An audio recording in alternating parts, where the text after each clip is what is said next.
ವೈಕುಂಠ ಏಕಾದಶಿಯ ಮಹತ್ವ ನಿಮಗೆ ಗೊತ್ತಾ?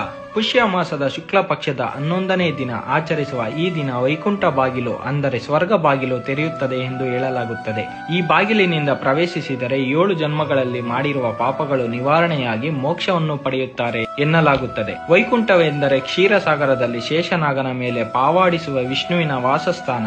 ವರ್ಷ ಪೂರ್ತಿ ವೈಕುಂಠ ದ್ವಾರವನ್ನು ಮುಚ್ಚಲಾಗುತ್ತದೆ.